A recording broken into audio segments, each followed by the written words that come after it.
Here's my story. When I was 15 or 16 years old, I stayed at my father's house for the weekend, as usual since my parents are divorced. Late at night, I went to bed, and as always, I shared my bed with my father's cat, and he laid down at my feet. So it was a normal night. I got to sleep with my cat, put the TV on, watched some late-night crime show, and I fell asleep. Sometime later, I suddenly woke up from the sound of a hissing cat. It was around 4 a.m., so I looked at my father's cat, who was sitting by the closed door and was hissing. I thought maybe he wanted to leave, but then I noticed something else in my room. There was a shadow walking up and down my room. I was shocked. I watched the shadow carefully as it walked up and down. I couldn't move, and I couldn't say anything. Eventually, the shadow noticed me and looked straight at me. It had no face, no nothing. It was just a black shadow. I got really scared since the shadow was walking towards me and I was still laying in bed. The shadow got suddenly faster and went right to my face. I pulled the blanket over my head and started crying. I didn't move a muscle till my father came into my room to wake me up a couple hours later. He asked me if everything was okay, and I told him the story, but he didn't believe me. Nobody did. Maybe they're right, maybe it was sleep paralysis, but the weird thing is that the cat never set foot in my room again after the incident. It never happened again to me, but it was scary to sleep in that room after what happened. I was never a believer of ghosts or anything supernatural, but after that incident, I am. So originally, with all the talk about not being able to move and seeing the shadow people and stuff, I originally just wanted to dismiss this as sleep paralysis. But the thing that really makes this one stand out is the cat's reaction. I mean, just the meowing by the door and everything. And especially since it never went back in there after this happened, almost like it saw the same things, which would sort of rule out sleep paralysis and imply something greater happened here. Something odd happened to me about 10 years ago, and I still think about it every now and then. Me and my boyfriend at the time were driving home after Christmas shopping. We decided to take a street that had woods surrounding it. Not really busy, and no houses right next to the street either. It was pitch black, and again, with us being in the woods, there weren't any streetlights. After a few miles on the street, we were having a heated discussion about how much money to spend on people for Christmas, when suddenly a bright orange light surrounded my car for a good 5 seconds. We saw it on both sides, front and back. It stopped us from talking, and I slammed on my brakes thinking I was about to hit a car or something. When I did, we were the only ones on the road. We both got out of the car and nothing was around us, and again, there weren't any streetlights or even houses near us. It was pitch black. We decided to head back as we both felt like we witnessed something we shouldn't have. It was just a gut feeling that something weird happened that we felt like we shouldn't have seen. Anytime I brought it up over the years to him, he'd freak out like he thought it was forbidden to talk about and just say, "No, that never happened," or "No, let's not bring that up." I don't know, it was just one of the weirdest things. Now, if this one didn't seem very strange to you, I just want to point out one thing. This happened when it was pitch black outside. So how can you explain a super bright orange light just engulfing this car? I don't know, just overall a very weird story. If you've got any explanations, let me know in the comments. But I don't know, I've been trying to pick this one apart for a little while and I can't really think of anything. Okay, this next one is a bit longer, but this story has one of the scariest, most confusing endings out of anything in this video, so sit tight.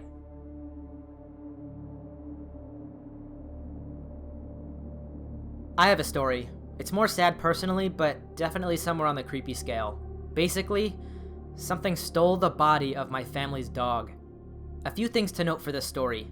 First, my house is situated on a sort of half valley. We have a high escarpment creating a U-shape all around us, and if you know anything about mountains or sheer walls in general, you know that they do a damn good job at making things echo. Secondly, my family used to have a dog named Rusty. He was a poodle, real friendly and sweet. He's the focal point of a few major events looking back. Anyways, when we first got Rusty, I always remembered him wanting to be outside during the early morning and night, but never to do dog things.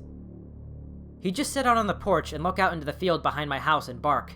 Never aggressively though. He'd bark once, then wait for the echo, and then bark again. I used to sometimes sit outside with him just to keep him company until it was time to drag him back inside.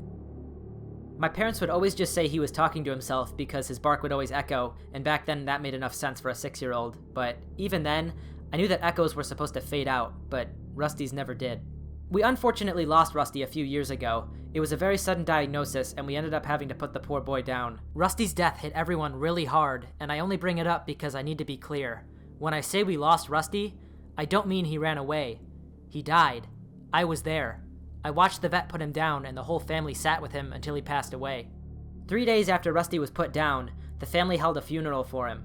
We buried him in the backyard beneath his favorite bush, sent him off with his favorite toy and blanket, the whole bit. A week after Rusty's death, I'm outside, reminiscing, just thinking about Rusty because I still missed him, when I hear his bark. Any dog owner can tell you that they can pick out the sound of their dogs from a lineup, and you better believe it. At that point, Rusty had been dead a week and 3 days. I was only 17 at the time, not on any drugs or alcohol, and I, clear as day, heard Rusty barking the exact same way he always used to. Just one bark, a pause, and another bark. The thing that really threw me off, though, was the fact that this bark wasn't echoing right. It took maybe 5 minutes of me listening to the barking before it clicked. I was so used to being told that Rusty was just talking to himself by my parents. That night on the porch, listening to something that sounded exactly like Rusty, barking exactly like Rusty used to, had me wondering if he had been talking to this thing all along. Regardless, for the rest of the month, I kept hearing this thing bark. No one else in my family openly acknowledged the noise, but our other dog Cooper began to refuse to go outside before the sun rose or set without company. This story ends exactly on the 1-month anniversary of Rusty's death. It's late and I'm outside with Cooper before bed. Cooper has always been an anxious dog, but that night he was even more nervous than usual. But still, he goes out, does his business, and then starts on his final parameter check of the yard. Basically, he just walks around in a big circle before coming back inside. But that night, as Cooper was nearing the spot where we buried Rusty, he just goes completely still. At this point, Cooper is roughly 50 meters from me. It's dark out, so I can only sort of see a rough outline of him, but I can tell his hackles are raised. Cooper is a big baby. He's never so much as growled at a worm in his life, but whatever he spotted has him real spooked. I called out to him, and like a switch was flipped, he turned tail and started booking it towards me. I have never seen that dog run so fast in my life. What happened next has stuck with me.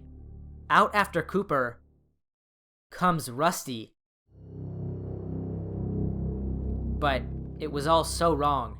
Rusty had been dead for a full month by then, so he wouldn't look anything like he used to, but even then, dirty fur and decay aside, nothing was right about what I was looking at. If you've ever seen a poodle, you'll know how their legs are very straight. From hip to toe, you can draw a near straight line, whereas other dog breeds tend to have more of a curving line. Rusty and Cooper are purebred poodles. They have very straight legs, but whatever was in my yard that night was built more like a German Shepherd. Very bendy, more low to the ground, different posture. It almost looked like someone had taken Rusty's skin and stretched it over a different dog. I remember getting Cooper inside, and I remember that thing barking like Rusty. I think it was at that point that I started crying. I yelled something at the thing before running inside and locking the door. I ran to my parents in absolute hysterics. Apparently just kept saying that Rusty's in the yard. Papa went to go check out the back window, but he didn't see anything. It wasn't until the next morning that we discovered that something had dug Rusty up. I never saw that thing or heard Rusty's bark ever again. Okay, I'm not even sure what to say about that one, but yeah. I really didn't expect that ending, and especially the fact that something actually dug up the dog is terrifying. All the different ways that they explain this story are just really, really unsettling. Like, the fact that it looked like the dog's skin was stretched out across something else's, like, body. I don't know. To whoever sent me this story, I'm just really sorry you had to go through this. Even if there is some sort of a logical explanation to what happened, having a memory like that of your pet is just not right. This story happened to my cousin and took place around 7 or 8 years ago, which would make him 24 at the time. Before I start, I want to give some background information about the house. Supposedly, a large part of the neighborhood, including this house, was built over a graveyard. In addition, my cousin's family would receive multiple sets of Mormon clothes in the mail, even well after the previous owners left. My cousin was having a conversation with his uncle about paranormal things. Eventually, this conversation led them to talking about whether they believe in the supernatural or not, and my cousin said he was skeptical. Fast forward 2 weeks later, and my cousin is home alone at 7 p.m. All the lights in the house are off, except for his room light. He's positioned diagonal to his door, laying on the floor on his MacBook. He mentioned that he was reading about the NFL team, the 49ers, when he had a sudden urge to look at the time. As he went to move his eyes to the top right of the screen, out of the corner of his eye, he could see something peeking their head out of the bathroom and into his room.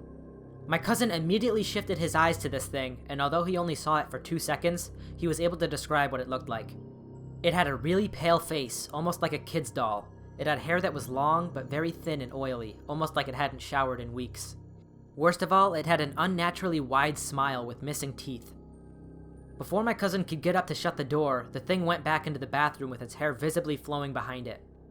At this point, my cousin is racing around his room with a million thoughts in his head. He's called my older brother, but he didn't pick up. He called his mom, but she didn't pick up either. He's racing around his room, not sure what to do, when he starts to contemplate on whether he should climb out of his second-story window. He ultimately decided against this because he thought it was the thing trying to play tricks on his mind. Eventually, he decided he had to do something and he couldn't just stay there. He put one hand over his eyes and used the other to open the door, past the bathroom, and navigate downstairs. He grabbed his keys when he got downstairs and ran out of the house, forgetting about locking it. He drove to the nearest McDonald's and called his mom to tell her everything. In our religion, we believe in something called jinn, another being that basically function like humans, except we can't see them, but they can see us. The reason I think it took a human form is because my cousin was saying how he was skeptical about their existence and didn't really believe in them. Nonetheless, I think he does now. My story happened a few years ago when I was about 18 or 19. I also want to add that I don't believe in ghosts, and I have tried to rationalize this story many times. However, I've never found a definitive answer for what I saw. Anyway, I used to live in an old 1950s house on a council estate in England before moving away. Unless you're from the UK or Ireland, then you might not know what these look like. I've included a picture for reference of some council houses I found on the internet, but imagine something similar to the house in The Conjuring 2 if you've seen it. Our bathroom/toilet was at the top of the upstairs landing, so you could easily see downstairs into a part of the kitchen when you were next to the bathroom door. Well, one winter evening after a shower, I left the bathroom and saw my brother walking by the sink in the kitchen. All I could see were his black work boots and black cargo trousers. I went into my parents' room to speak to my mom about something and brought up that my brother was home. She seemed surprised. He was apparently meant to be working until very late, and she called down to him, but he didn't answer. I then went downstairs to see if my brother heard my mom call him, but I could not find him. I searched the entire house, but he wasn't there. My mom, a little worried that he had come in and left without saying a word, phoned him and asked where he was. She and I were shocked to hear that he was still at work and hadn't been home. Now we were freaking out, thinking someone had walked into our house and left. However, as I said, we have a dog, and she barks like a little maniac if anyone knocks or comes into the house. She would even bark at us coming through the front door, and she had not barked. I was confused on what had happened and was quite scared that I had witnessed a possible home intruder. But the story doesn't end there. When asked by my mom to describe what I saw in the kitchen, her face turned white with shock. She told me that my older sister had said the exact same thing to her only 2 weeks prior. She apparently described seeing someone wearing the same black boots and cargo trousers in the kitchen and viewed it from the same place as me. It is really strange that we both saw the same thing and thought it was our brother, but there was no one really there. We have never had this experience again, and in the years since, we have always tried to explain and rationalize what we saw. Like I said, I don't believe in ghosts. It couldn't have been an intruder as the dog hadn't barked. She would have. It also couldn't have been my brother playing a prank, as he would have fessed up when seeing how worried my mom was. He would have definitely come clean in the 5 to 6 years since, as it's something we talk about every now and then. If my sister hadn't seen the same exact thing as me, I would have assumed I was just seeing things, so there's no way I was having some sort of a visual hallucination. My words may not mean much, but I swear that this really happened and it did scare the shit out of me. I sometimes think about what would have happened if I walked straight downstairs. Who would have been waiting for me? A sneaky home intruder that had been casing our home for a few weeks? Or something much more unexplainable, even sinister maybe? Now, ever since I first talked about doppelgangers, at some point, I don't even remember when that was, but at some point I did, and ever since then, everybody's been sending me a ton of stories, submitting all these different experiences of times when they've seen someone who looked similar to someone they know, but it clearly wasn't them.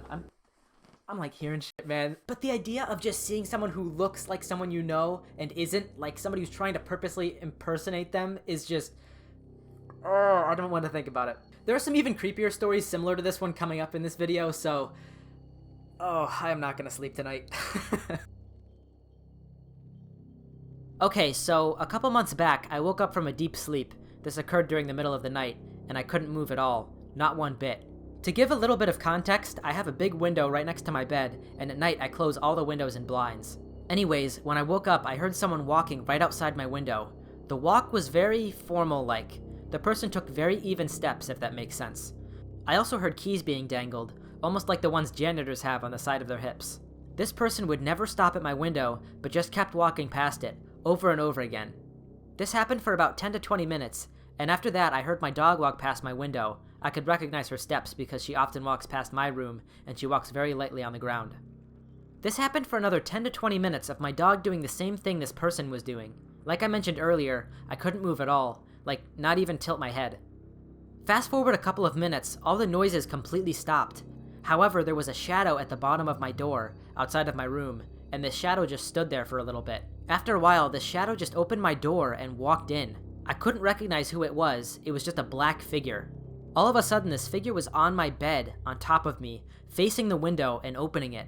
At this point, I don't remember what happened after that, but I do remember waking up in the morning and feeling really confused. I concluded that this was sleep paralysis. This was the first sleep paralysis I've ever had. But when I opened my blinds, my window was wide open. I definitely closed it the night before. What's even creepier is that when I went outside, there were boot marks walking past my window. Bear in mind, no one ever walks past my room outside, just my dog. I don't believe in the paranormal, but I can't find an explanation for what happened that night. Okay, that is a very strange story. So like many of you guys here, I also almost wrote this one off as just a normal sleep paralysis story as well. But how can you explain the window actually being opened in the morning? That makes no sense. Now, I actually want to know if you guys have any similar stories to this one where something seemed to happen in a dream, then apparently actually happened in real life. I've just heard a few that are like that, and they're kind of interesting to me, and I'd like to cover more. So if you have anything like that, comment it below or submit it in the link in the description. I've seen 2 doppelgangers of my brother. First encounter. My younger brother, Evan, is 2 years younger than me. I was 13 and he was 11. I was coming home from taking a walk around the neighborhood when I saw my brother on the sidewalk on the opposite side of the street riding his bike. He was facing away from me, but it was unmistakably him. No other kid in my neighborhood had the red bike and bright green helmet like he did. He passed by my house and continued riding toward the cul-de-sac. I didn't think anything of it until I entered my house and saw my brother watching TV in the living room with my mom. Needless to say, I was very confused. I asked him if he'd been riding his bike today, and he insisted that he hadn't. Second encounter. I was 16 and my brother was 14. It was early on a Saturday morning and I was playing Rocket League on the Xbox downstairs. My brother came down for breakfast and watched as I finished my game. After I was done, Evan asked to see my car customizations, and we talked about Rocket League for a few minutes before starting another game. After he watched me play for a minute or so, I asked jokingly, "Are you gonna go eat breakfast or what?" Before he agreed and disappeared into the kitchen behind me. After the game was over, I went into the kitchen to also eat breakfast, expecting to see Evan at the table, but no one was there.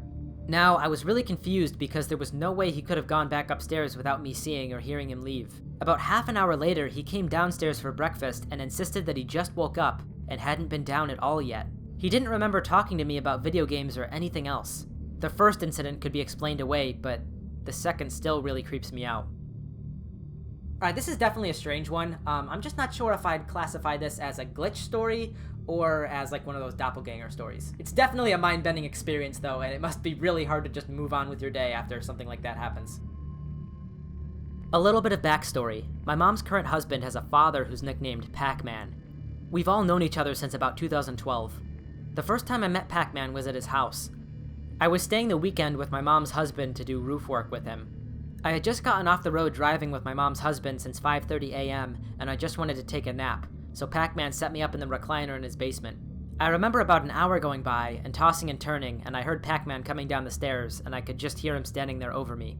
I eventually opened my eyes to find him standing over me with a plate and a sandwich. He just wanted to talk my freaking ear off because he had a new person to tell his stories to. He's a nice guy, that's just how he is. So one night in my own house, I was sleeping on the recliner in my basement. I woke up and saw Pac-Man standing over me and shut my eyes really quick, pretending to be asleep. I didn't want him to see me awake and start talking to me and right from waking up. That's a lot first thing in the morning. I figured it was probably like 11 a.m. since there weren't any windows in the basement. I stayed there with my eyes shut for about a minute until Pac-Man walked away. I could hear him start walking up the steps. I opened my eyes one more time and actually see him walking up the steps too. I heard him hit the top floor and just kind of pitter-patter into quietness. Eventually, I opened my eyes to see that he wasn't there, and I was like, cool, my plan worked. But then my chest and stomach sank as I looked past the staircase out into the sunroom to see that it was still dark outside. I pulled my phone out to check the time, and it was 3 a.m. Pac-Man lived a good 40 minutes away, and he would never drive at night. He can't see at night. So I hopped out of the recliner and ran upstairs and checked the whole house. I checked every room. I even opened my parents' room and my mom woke up, and I told her I was just freaked out and checking the house. My mom would not let me tell her what happened because she didn't want to get scared.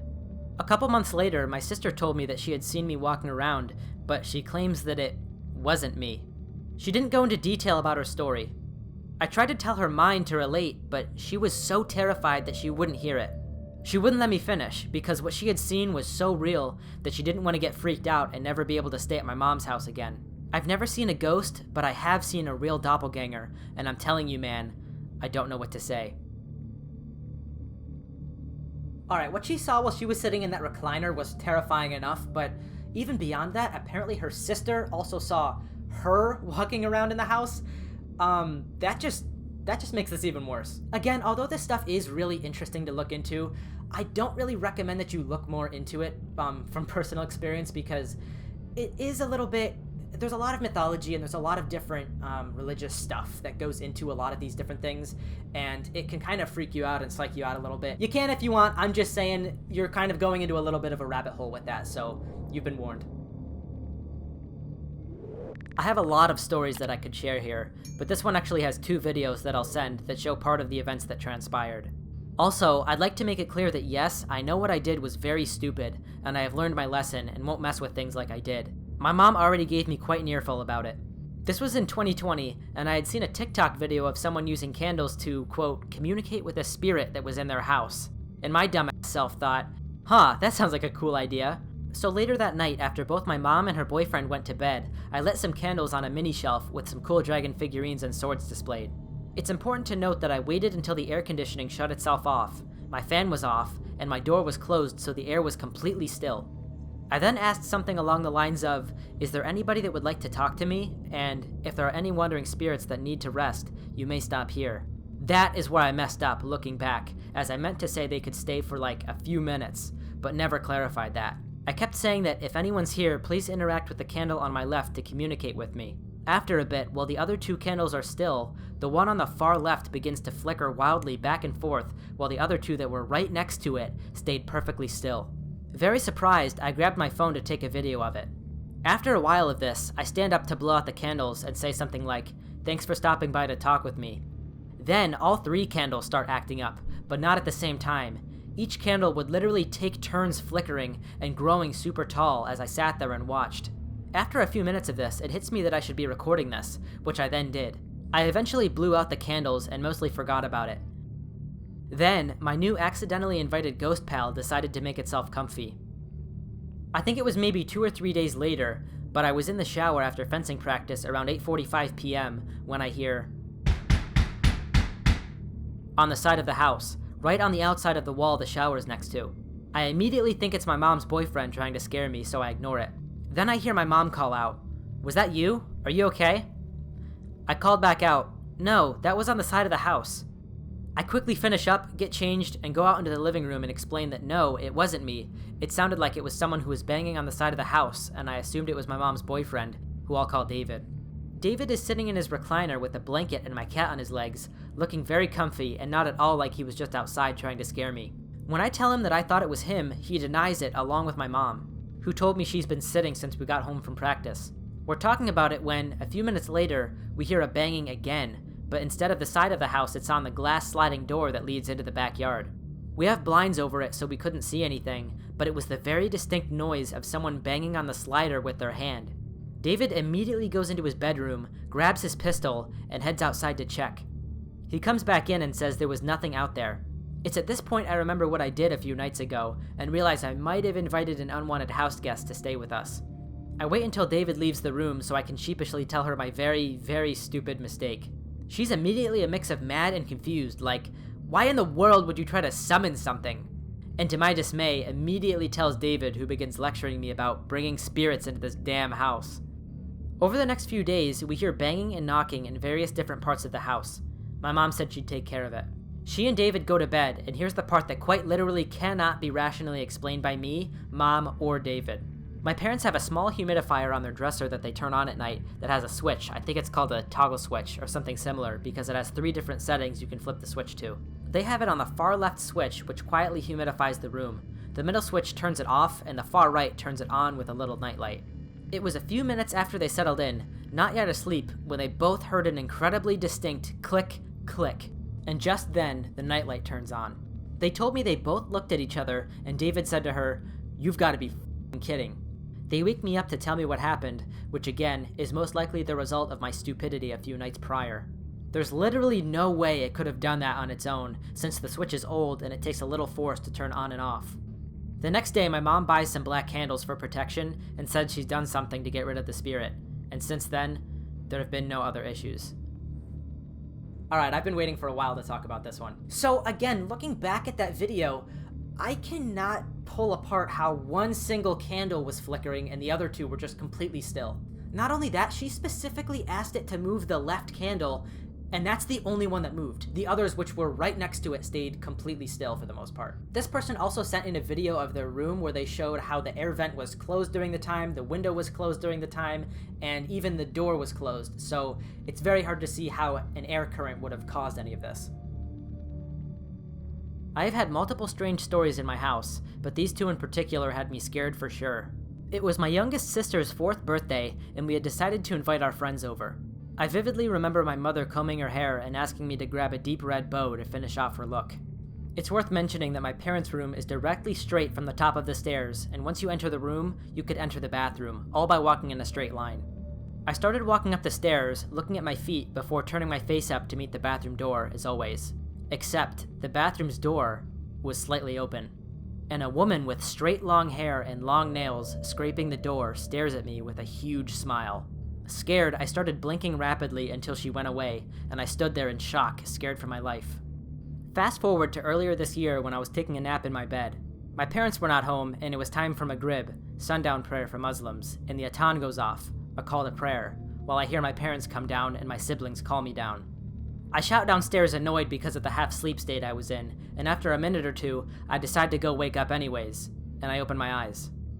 Only to see the same woman now having her hands on my bed, her elbows bent the wrong way, and this time, she wasn't smiling. I started blinking rapidly again to make the woman disappear. Of course, I bolted out of there anyways. Creepy-ass house. Now, I'll be honest, I never really know what to think about stories like these. Usually these things only seem to happen like once, and maybe it's something you see out of like the corner of your eye one time, and it was just something you like made up in your head. But to see something like twice, the same thing twice, and to apparently be looking right at it, I don't know, that's a little bit harder to explain. Okay, so one night I woke up feeling really sick and dizzy for absolutely no reason. I was sat up in bed for a while when I started to hear noises outside, as if some sort of big animals were climbing over fences in people's backyards. I didn't really pay much attention to this, and instead went back to sleep thinking nothing of it. What must have been an hour or so later, I woke up again, feeling even more ill, and this time, I couldn't get back to sleep no matter how hard I tried. Then I noticed that the light in the hall outside my room was on, which I thought was strange because it was around 2:30 in the morning, and my whole family never went to bed later than about 11. I decided to get up and see what was going on, when I realized that the door to my mom's room was open. No big deal, right? She'd probably just got up to get a drink. So I go downstairs and I look around, and my mom isn't anywhere. I get a feeling that I should look outside, so I do, and parked along my street are police cars. I remember counting at least 8. My next door neighbor, an elderly woman, had clearly had her front door broken open, and a few police officers were stood outside. I stood watching for about 3 minutes, trying to make sense of what I was seeing. My mom emerged from out of my neighbor's house and noticed me standing looking out of our window, so she came in to explain what was going on. My mom explained that she too had been feeling really unwell and had noticed noises outside. She had gone to investigate and saw a similar scene to the one I had, so she had gone to talk to the police officers to see what happened, fearing that our next door neighbor was unwell. The police explained that her personal alarm, which is connected to emergency services and calls them if pressed a certain number of times in case she falls ill, had gone off, and that they'd come to check on her. They thought that she'd pressed it to alert them of an intruder in her yard, which was a bit of a strange conclusion to jump to. They then revealed that they'd been on our street and searching all the back gardens with police dogs for about a half an hour before my neighbor's alarm even went off.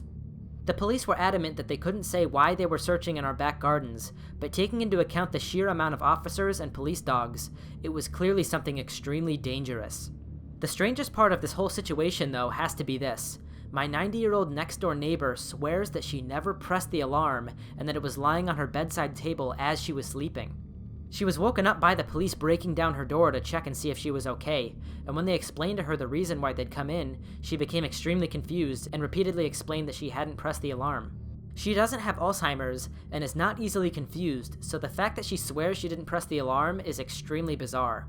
The fact that both my mom and I were kept awake by feeling extremely unwell and had a compulsion to get up and see what was going on is also weird. Since this event, we often speculate about the paranormal and what set off our neighbor's alarm and what caused us both to wake up that night. We never found out why the police were searching our backyards. Sorry if this doesn't make much sense, it's a very difficult scenario to put into writing, but it's definitely the weirdest thing that's ever happened to me. Here's really my only question after reading this. What were those guys looking for in the backyards? It almost sounds like they were searching for some sort of a creature or like an animal that was on the run, and maybe they thought that it went into this person's house or something. I don't know. This one is overall just definitely one of the more confusing ones on this video. I'm not really sure what to make of it, but interesting nonetheless. Before I begin, I should start by clarifying that this isn't entirely my story. It's more of my dad's. Although, it did have something to do with me according to him. This happened back in early 2020, a couple months before the lockdown due to the pandemic. It was late one night and I was asleep in my bed as per usual, much like the rest of the family, or so I thought. The sound of footsteps approaching my bedroom door caught my attention, and I woke up, but I didn't move. I glanced over at my bedroom door to see my dad cautiously entering my room. I could tell it was him because I had a nightlight in my room that allowed me to see his silhouette approaching my bed and leaning down slightly towards me. I didn't let him know I was awake and could see him though. He had his head tilted towards me as I laid there in confusion for a few seconds or so before he got up and left as if nothing happened. Eventually, I dismissed it and went back to sleep. Cue the next morning as I go downstairs to join my family for breakfast, where everything goes as usual until my parents, mainly my dad, tell me and my older sister to sit down in the living room with them, as there's something they wanted to talk to us about. Confused, we both complied and went to do just that. My sister and I sat on the couch, and our parents sat opposite from us. Still confused as to what was going on, my dad proceeded to explain, sounding completely dumbfounded as he did so. He explained that last night he awoke to the sound of someone entering the bedroom he shared with my mom and opened his eyes to look. He expected it to be either me, my sister, or one of our dogs. To his shock, standing over him with one of its hands reached out towards him was what he described as a translucent white silhouette that was mist-like in texture. That wasn't all, however, as he went on to say something about it that has stuck with me in the 2 years since, which is that this figure had an almost identical build and height to mine at the time. My dad continued explaining that when he woke up and looked at it, he said that it seemed startled all of a sudden before it turned around and walked back to the doorway of the bedroom before it collapsed in on itself, completely vanishing thereafter. Afterwards, my dad said that he got up to go check on me to, according to him, make sure my soul didn't come out of my body, which is what led to me seeing him come into my room the night before. We've never told this to anyone except for my aunt, uncle, and cousins from my mom's side of the family. To this day, none of us can explain this rationally, and my dad says he'll go to his grave swearing he wasn't dreaming.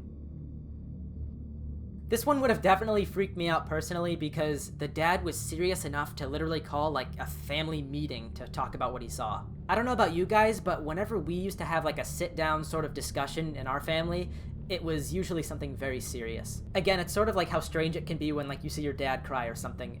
It's just weird to see your parents get very serious about something that doesn't make a lot of sense, especially something like this. If you haven't left a comment yet, let me know what you think about this story in particular and whether or not you believe in spirits.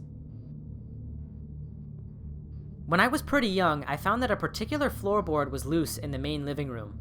Bearing in mind these wooden planks are very old and very heavy, I'm not entirely sure how I even managed to discover that I could move one as a child. Underneath was what I thought of as a cellar. A surprisingly vast space under the house, considering that, looking from the outside, there's no indication of any sort of unused room or crawl space, but I guess that's the point.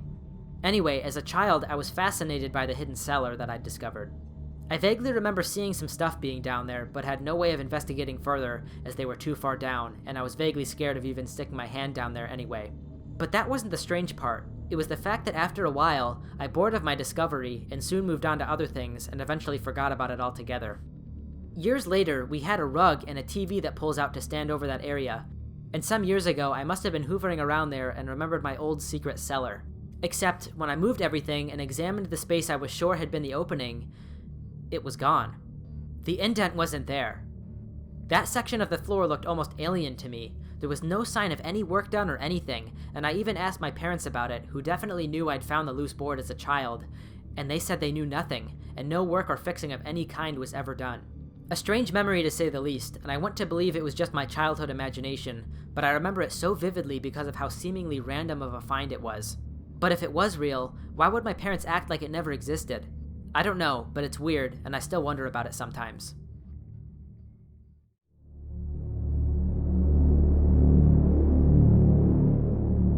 My mom had a pretty terrifying experience just after she had given birth to me. She only told this story a few times because it still freaks her out. A few days after I was born, while she was still in bed and recovering, she heard my dad call out to her from inside the flat. It's weird because my dad still used to work at the time. She was supposed to be alone in the house. My dad's voice kept on calling to her and then asked her to bring the baby, which was me. She was freaking out and told the voice to come take the baby themselves. The voice kept on insisting that she bring the baby at all costs. She then called her mother-in-law and asked her to come over to check the house out because she could barely get up on her own. She said the 15 minutes she waited for her mother-in-law was the scariest 15 minutes of her life. Her mother-in-law ended up not finding anyone and checked all the locks. There was no way someone could have broken in. They never heard the voice again. I asked my grandma, her mother-in-law, about it, and she straight up refused to talk about it. I could definitely rationalize how a person might just hear their name being called like one time from somewhere when nobody's actually there, but how do you explain a full-on conversation with somebody who apparently wasn't even there to talk to you? Now, honestly, what sort of scares me with this one is that this could have been a home intruder. Maybe it just happened to be somebody who sounded exactly like her husband, but that sounds kind of unlikely too. This has happened to me twice now. When I was about 7 years old, I went to a fabric store with my mom and brought a toy car with me. I was very bored and messed around with the toy car for a bit, then started begging my mom to hurry up. I then realized that I had lost the toy somewhere in the store. I was rather upset, but we went home without it. I get home to see the toy car sitting on my kitchen counter. I was the first person to go into my house after getting home, so it couldn't have been my parents or siblings. The second time was about a year later with a small beaded bracelet I had and was really fond of. I was at school, and at recess, me and my friends were messing around and pushing each other about. I got shoved into a bush, but other than some scratches, I was fine. Sadly, I had lost my bracelet in the bush. It got knocked off my hand and disappeared into the leaves. After spending the rest of my recess looking for it, I came up empty-handed, and a few months later, I found the bracelet indented into my driveway, like it had been placed there while the concrete was still wet.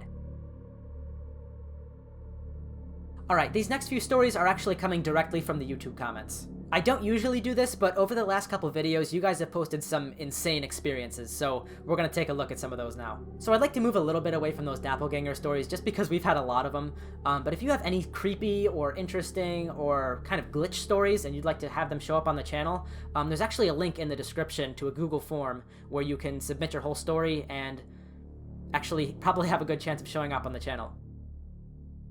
I had a similar experience when my grandfather, Abuelito, passed away. I was 10 and he had been in and out of the hospital for a few months, but always bounced right back. One night, when my mom would normally be telling me to get ready for bed, she got me dressed and us and my dad went to the hospital.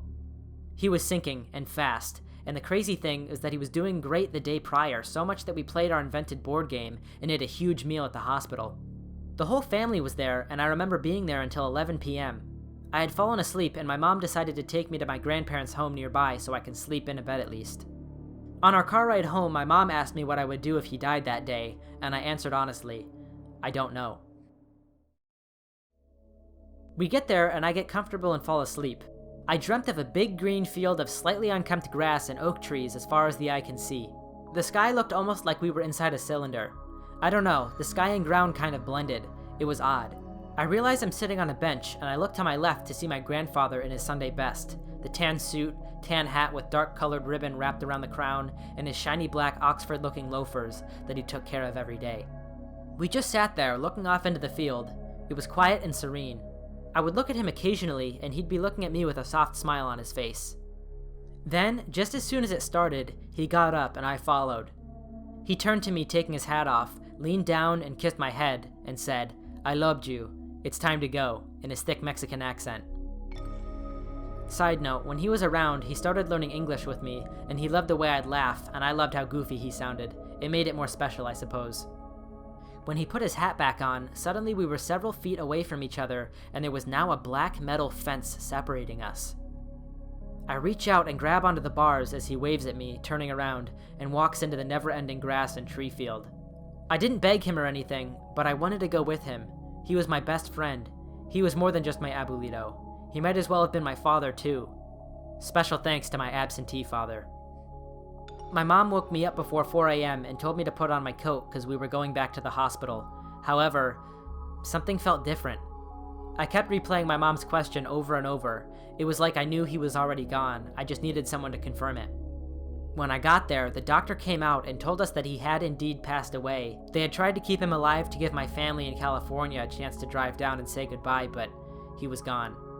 In that instant, all I had was shock, no emotion. It all hit later like a ton of bricks on my chest. I cried nonstop for weeks. I would continue to dream of him, but he was always so far away. It didn't feel like him anymore. It felt like a hologram. In my dream, it truly felt like I was there with him. I could feel his warmth, his presence. I could feel his heartbeat, his life. Wow, that is a really amazing story. I just had like my jaw on the floor when I was first reading this. It's just so tragic and yet beautiful at the same time. Everything from the field to that black fence in the dream was just filled with symbolism. So anyways, man, rest in peace to your grandfather. I'm sure he was an amazing guy. One morning when I was about 10 years old, I had a pretty freaky experience. My usual morning routine at that time was to always wake up at 7 a.m., go downstairs and fix myself a bowl of cornflakes, my favorite cereal at the time, before showering and getting ready for school. There was only ever two kinds of cereal in the house, cornflakes for me and something else for my parents. The cornflakes always sat on a lower shelf, so it was easy for me to reach. Until one day, something weird happened. I woke up and went downstairs as usual, only to find that there were no cornflakes. This was very strange for my house because my parents knew very well how much I loved my cornflakes. I was the only one who ever ate them, so this was definitely out of the ordinary. I asked my parents about it, and my mom said, "What do you mean? We've never had cornflakes." She didn't smile or giggle or anything, but she had to be messing with me, right? She just seemed too serious. I was starting to get creeped out. I asked my dad, and he said he didn't know what I was talking about either. I had never been so freaked out in my life at that point. The next day, I woke up and went downstairs, and suddenly, there it was, a box of cornflakes, fresh, sealed, and unopened, sitting on the shelf as it usually does. I couldn't believe my eyes. I was so shocked. I couldn't believe how crazy this was. I wanted to ask my parents about it again, but I didn't want to come off as crazy, so I just fixed myself a bowl of cornflakes as usual without saying anything before getting in the shower. I'm 15 now, and to this day I'm convinced that I had somehow slipped into an alternate dimension where the only difference is that cornflakes didn't exist. I know it sounds crazy, and even at that age I was usually a pretty logical person, but there just didn't seem to be any explanation I could possibly come up with. I've never mentioned the incident to my parents since. Alright, this one definitely fits in with some of the other glitch stories we've had on the channel. Now, the one thing I really want to emphasize here is I know that this story sounds kind of mundane because we're talking about like cornflakes or whatever, but you really have to put these into the context of your own life to understand how mind-boggling these must be to go through. For instance, I want you to think about something that you typically will have for breakfast. Maybe it's a cereal, maybe it's eggs, maybe it's waffles, maybe it's cornflakes, I don't know. Well, imagine that one day you wake up, you go into the kitchen, and whatever that was is replaced with something completely different. Like, seriously, imagine that happening. Like, imagine that you never buy Cheerios, and one day there's just Cheerios in your pantry. Like, you know what I mean? That it's just such a subtle thing that I don't know. I just don't know what I would do. This next story comes on a comment from user Kristen C. On this particular evening, my father was at work, so it was just my mom, my brother, and me in the house. My brother and I decided it was movie time, so we went upstairs, looked through the 2 boxes of movies, and pulled a few out, finally agreeing on one we both wanted to watch. We came back downstairs, shut the door to the upstairs, and went into my brother's room to start the movie. As I'm fast-forwarding through the movie previews at the beginning of the VHS, my brother notices that his phone is missing. We look around his room, down the hall, the living room, the kitchen, eventually making our way back upstairs because we figured he must have left it up there while we were choosing a movie. We didn't end up finding the phone and are both really confused. My mom says she hasn't seen it anywhere, but tells me that I should use my phone to ring my brother's and listen for it to ring or vibrate. Duh. So I start calling. First time, it rings until it goes to voicemail. Second time, same thing. We were listening but couldn't hear any ringing or vibrating. I call his number for a third time. It's worth noting that each time I called, I had the phone on speaker away from my ear so that I could listen for his phone to ring, but also hear if it went to voicemail, so I knew to hang up and try again. On this third call, the phone rings a couple times before it stops. Instead of going to voicemail, there's a silence for a long 2 to 3 seconds before a male voice comes through the phone and says, "Hello?" My heart completely sank. I looked at my brother and his eyes are wide, looking back at me in complete confusion and fear. We look at each other for a few good seconds before I look back at my phone and hang up, completely panicked but trying not to show it because I didn't want to cause my brother to panic too. Without saying a word, we both walked back up the stairs, only to find his phone sitting right at the top of the stairs in the middle of the floor. There is absolutely no way it could have been there the whole time because we would have clearly been able to see it there. When we looked at my brother's phone, it showed 3 missed calls from me. It never showed that the third call was answered at all, even though my brother and I both clearly heard that creepy hello from the other line when the phone stopped ringing. A few weeks after it happened, my brother brought it up to me and I just felt my heart sink again. I told him that it didn't happen and that it must have been a dream he had. I don't know why I did this. I think in part I wanted to protect him and I didn't want him to feel the same fear and uneasy feelings that I felt about it, especially with him being my little brother. But I also think I just desperately wanted to forget that it happened because the fact that it could not be explained made me feel terrified. This next story is from Katie, who posted on one of my last videos. I've been very unsure about the thing I saw when I was around 10 or 12. My family and I decided to go on vacation to Margaret River in Australia to a place called Witchcliff. My parents had rented out a home that was 2 stories and looked pretty old with a chicken coop directly outside near the stone gravel footpath. This house was isolated and had a small hiking path that went down to another house but was quite a distance. The front of the house looked out to a pretty big hill that was green and had a small wooden fence at the front of it with trees and bushes on both sides of the hill. It was around 9 a.m. that my family got to this house, and I remember jumping out of the car and looking around. We had to follow the woman who owned the house. It was a short tour of what we needed to know while staying there. I was walking outside to grab my luggage when my eyes scanned the front of the house and stopped directly on this creature that was standing on top of the hill in this inhumane position that sent goosebumps down my body. At first it looked like an emu, but I noticed that its hands came down to its torso. Its face was covered, but the feet were like cracked and bent backwards like a kangaroo. I just stood there in complete shock as it was staring down at me but was a distance away from me. But it soon turned its head and ran towards the bushes on the right. I didn't see it again that night, but I always remember getting scared just thinking about it. 10 years have passed now, and I still think about it. Only recently have I told this story to my siblings and my parents, remembering the way its body was in detail. Both of my siblings remember seeing it as well. I never went back, nor will ever be going back to Witchcliff.